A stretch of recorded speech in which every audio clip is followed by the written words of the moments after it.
उत्तर प्रदेश के हाथरस में अमन खान ने एक 7 साल की बच्ची का बलात्कार किया है।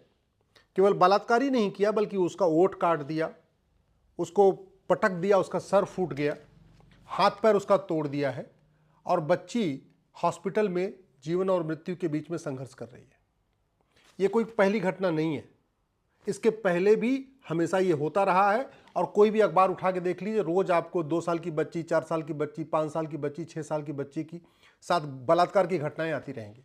ये खुद अमन खां जिसने अभी बलात्कार किया है, ये 2018 में भी एक 5 साल की बच्ची के साथ बलात्कार कर चुका है, लेकिन चूंकि वो उस समय नाबालिग था तो वो 2 साल के बाद बाहर आ गया। अगर उसको उसी समय 10-20 साल सजा हो गई होती जब उसने पहली बार बलात्कार किया था 5 साल की बच्ची के साथ, तो शायद इस बच्ची की जिंदगी बच गई होती, इस बच्ची के साथ वो बलात्कार नहीं करता। मैं बार बार कहता हूं, समस्याएं रोज अखबारों में छप रही हैं, इलेक्ट्रॉनिक मीडिया में, प्रिंट मीडिया में, सोशल मीडिया में, लेकिन समस्याओं के मूल कारण और अस्थायी समाधान पर चर्चा नहीं हो रही है। इसलिए कोई भी समस्या कम नहीं हो रही है, किसी भी राज्य में कम नहीं हो रही। पहली बात तो जब शिक्षा फंडामेंटल राइट है तो वो सबके लिए समान होनी चाहिए। हमने शिक्षा का भारतीकरण किया ही नहीं है। 1929 में जो सीबीएसई बोर्ड बनाया था अंग्रेजों ने, वो कंटिन्यू है। मिशनरियों ने जो आईसीएसई बोर्ड बनाया था वो कंटिन्यू है। मुगलों ने जो मदरसे खोले थे वो कंटिन्यू है। अंग्रेजों ने जो मिशनरी स्कूल खोले थे वो कंटिन्यू है। हमारी जो गुरुकुल शिक्षा व्यवस्था वो हम वापस लाए नहीं, कहने को स्वतंत्र हो गए, लेकिन कोई भी तंत्र हमारा अपना नहीं है। मैंने पीआईएल फाइल किया है कोर्ट में, मैटर चल रहा है। मैं बार बार कह रहा हूं, ये सारे जो 65 एजुकेशन बोर्ड हो चल रहे हैं, इनको मर्ज करिए, 1 नेशन 1 एजुकेशन बोर्ड लागू करिए, 1 नेशन 1 सिलेबस लागू करिए, 1 नेशन 1 करिकुलम लागू करिए। हमारे वेदों में लिखा है, उपनिषदों में लिखा है कि व्यक्ति का स्वभाव इस बात पे निर्भर करता है कि वो क्या आंखों से देखता है, क्या कान से सुनता है, क्या सूंघता है और क्या खाता है। लेकिन संविधान में आजादी के नाम पे कुछ भी खाने की आजादी दे दी गई है, कुछ भी सूंघने की आजादी दे दी गई है, कुछ भी सुनने की आजादी दे दी गई है, कुछ भी देखने की आजादी दी गई है। अरे जब कूड़ा देखेगा, कूड़ा खाएगा, कूड़ा सूंघेगा और कूड़ा सुनेगा तो उसके शरीर से कूड़ा ही निकलेगा। अगर घटिया चीज देखेगा, घटिया सुनेगा, घटिया खाएगा, घटिया सोचेगा, और जब घटिया सोचेगा तो उसका व्यवहार भी घटिया ही होगा।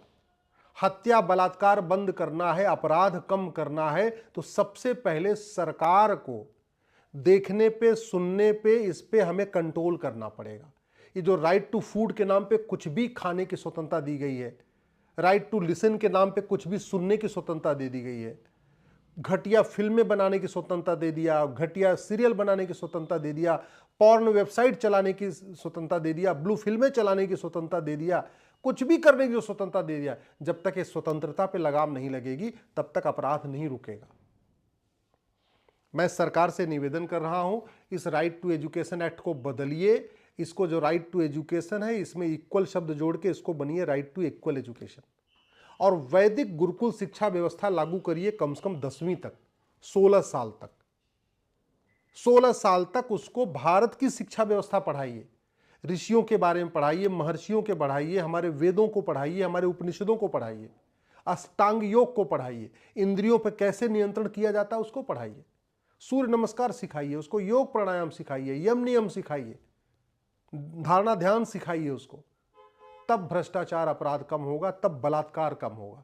नहीं तो इसे रोज होता रहेगा। वर्तमान शिक्षा व्यवस्था को बिना बदले हुए कुछ भी कम नहीं होने वाला है। बचा खुचा काम कांग्रेस ने कर दिया 2012 में। जब राइट टू एजुकेशन एक्ट बना था तो मदरसे, मिशनरी स्कूल भी इसके दायरे में थे। 2012 में कांग्रेस ने मुस्लिम पर्सनल लॉ बोर्ड और जमीयत के दबाव में आके इसमें से मदरसों को निकाल दिया। तो आज की डेट में मदरसों में अमन खान ने क्या पढ़ा है, मदरसे में जाके किसी को नहीं पता। अमन खान ने मदरसे में जाके क्या सीखा किसी को नहीं पता, क्योंकि ऑडिट ही नहीं हो सकती। और ये मदरसे संख्या आप जरा सोचिए, 500 साल मुगलों ने शासन किया था तो 1000 मदरसे खुलवाए थे, और पिछले 75 साल में इस संविधान की आड़ में 3 लाख मदरसे खुल गए। अंग्रेजों ने 200 साल शासन किया था तो 1000 मिशनरी स्कूल खुलवाए थे, और पिछले 75 साल में संविधान की आड़ में, आर्टिकल 30 की आड़ में 3 लाख मिशनरी स्कूल खुल गए। एक तरफ 3 लाख मदरसे चल रहे, एक तरफ 3 लाख मिशनरी स्कूल चल रहे। और गुलामी के पहले भारत में 7 लाख गुरुकुल थे, वो गुरुकुल 70,000 भी नहीं बचे हुए। भारत में जब तक वैदिक गुरुकुल शिक्षा व्यवस्था लागू नहीं होगी, और केवल हिंदुओं के लिए नहीं, सबके लिए, जब तक वन नेशन वन सिलेबस नहीं लागू होगा, वन नेशन वन करिकुलम लागू नहीं होगा, जब तक यहां बच्चों को अष्टांग योग नहीं पढ़ाया जाएगा, जब तक बच्चों को आहार विज्ञान नहीं पढ़ाया जाएगा, आहार का हमारे शरीर पे क्या प्रभाव पड़ता है, आहार का हमारे सोच पे क्या प्रभाव पड़ता है, जब तक ये नहीं सिखाएंगे तब तक बलात्कार, हत्या, ये सब नहीं रुकने वाला। आखिर कभी जो लोग जैनिज्म फॉलो करते हैं, जो लोग जैन तरीके से भोजन करते हैं, वो बलात्कार क्यों नहीं करते? कभी सुना आपने कि जो आदमी जैनिज्म फॉलो करता रहा हो बलात्कार कभी किया हो? नहीं करता है। क्यों? क्योंकि खाने का बहुत असर पड़ता है। जैसा अन्न वैसा मन। जैसा हम आंखों से देखते हैं, जैसा हम मुंह से खाते हैं, जैसा हम नाक से सूंघते हैं, जैसा हम कानों से सुनते हैं, वैसा ही हम सोचते हैं, और जैसा हम सोचते हैं वैसा व्यवहार करते हैं। सरकार तो हुक्का बार का लाइसेंस दे रही है, सरकार बियर बार का लाइसेंस दे रही है, सरकार ठेके का लाइसेंस दे रही है, सरकार शराब का लाइसेंस बांट रही है, सरकार जुए का लाइसेंस बांट रही है, ऑनलाइन गेमिंग का लाइसेंस बांट रही है। सरकार ने कोई कंट्रोल ही नहीं किया, पॉर्न वेबसाइट खुल रही है, खूब खुल रही है। सरकार कुछ कंट्रोल ही नहीं कर रही है, अश्लील फिल्में बन रही है, अश्लील सीरियल बन रहे हैं, अश्लील धारावाहिक बन रहे हैं, अश्लीलता फैलाई जा रही है, फुहड़ता फैलाई जा रही है, कॉमेडी के नाम पे फुहड़ता फैलाई जा रही है। तो सरकार न अश्लीलता नियंत्रण कानून बना रही है, न सरकार राइट टू एजुकेशन एक्ट को बदल रही है, न सरकार संविधान की स्पिरिट में भारत की शिक्षा व्यवस्था को लागू कर रही है, न वैदिक गुरुकुल शिक्षा व्यवस्था को लागू करने पे विचार हो रहा है, न सबके लिए समान शिक्षा लागू करने पे विचार हो रहा है। फिर अपराध रुकेगा नहीं, फिर ये 2 साल 3 साल 4 साल की बच्ची के साथ बलात्कार होता रहेगा। बलात्कार तभी रुकेगा जब भारत में वैदिक गुरुकुल शिक्षा व्यवस्था लागू होगी, सबके लिए, कश्मीर से कन्याकुमारी तक, कच्छ से कामरूप तक लागू होगी। सब अपनी अपनी मातृभाषा में पढ़ें, लेकिन सिलेबस करिकुलम एक समान करना पड़ेगा, तब जाके अपराध रुकेगा।